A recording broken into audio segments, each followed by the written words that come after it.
There is a debate mentioned in rabbinic literature over what one might call the seminal verse of the Torah, the crux of the Torah. Most important, maybe? I don't like saying that, but... And of course, one might speculate any number of things. You should love your fellow as yourself.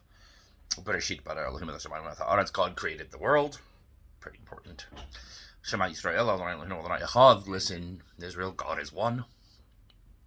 Pretty important matters. One rabbi, Ben Nanas, the son of Nanas, says, quite interestingly, his suggestion, it's in this week's reading. One lamb you shall do in the morning, one you shall do in the evening. The second one you shall do in the evening. Let's talk about the offerings in the temple. And there's no indication that this is the answer, or everybody agreed to it, but everybody agreed it was certainly a good answer. So you think, I am God. God is one. God created the world. Love your fellow as yourself. How does one in the morning, one in the afternoon match up with that? Talking about offerings.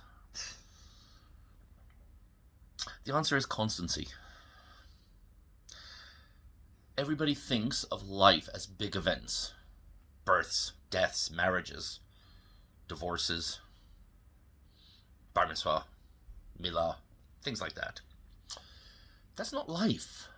Those are parts of life. But life is getting up every day in the morning, brushing your teeth at the end of the day. Things like that. That's what makes life, just one day after another, after another, after another. There's a certain degree of constancy. A lot of people are what you might call the once-a-year Jews. They only see the inside of a synagogue once a year. It's easy to become involved when you're hearing the shofar. It's a moving sound.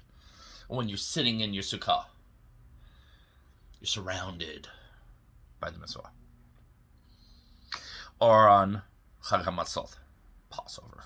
You get together with the family at the Seder, you tell the story, you sing the songs. It's moving. What about on just an average Tuesday? Do you feel a connection then? This line is teaching us the importance of constancy. One in the morning, one in the afternoon. One in the morning, one in the afternoon. Every day, rain or shine. Monday, Tuesday, Wednesday, Shabbat as well. It's also done on Shabbat, in addition to all the other stuff on Shabbat. The special offerings on Shabbat weren't instead of, they were in addition to. On Yom HaKippurim, they would still do the daily offering, in addition to all the special stuff for Kippur. Thursday, Friday, Saturday, Sunday, Monday, Tuesday, Wednesday, Thursday, Friday, Saturday, Sunday, Monday, Tuesday. Never-ending cycle of repetition. Nisan, Iyar, Siwan. An average Tuesday in the middle of Tammuz. Nothing special. Do you take the opportunity to make it something special? Constancy. One in the morning, one in the afternoon. No matter what. Never failing. That is important. Similarly, in the laws of tzedakah, giving money to those who are in need, Rambam teaches us that it's better to give, let's say in modern terminology, you can have a $100 note and you can hand it to a person who needs it, or you can have 100 $1 coins and hand them out to people who need them. Which is better? Okay, obviously it depends upon the circumstances. Maybe that guy is desperate and needs the 100 more than each of them need the $1. But all else being equal, keteris paribus, all else being equal, which one is the better action? Is to do the $101 coins. Why? Because you're sort of exercising your metaphoric muscles, your giving muscles. It teaches you that degree of constancy. Don't just give $100 on a special occasion and then forget about it for the next 99 days. $1 a day, every day, no matter what. It teaches you, it trains you in the way that you want to be. The constancy is what is important. As someone who has taught bar mitzvah students, same thing. I tell them it's better if you do 15 minutes a day for 2 days than if you do half an hour every other day. And it's better if you do 10 minutes twice a day than if you do 20 minutes once a day.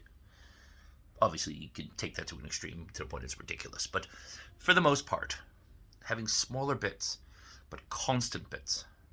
Constant. Keep at it. Keep at it. Just as water over time will wear away the rock.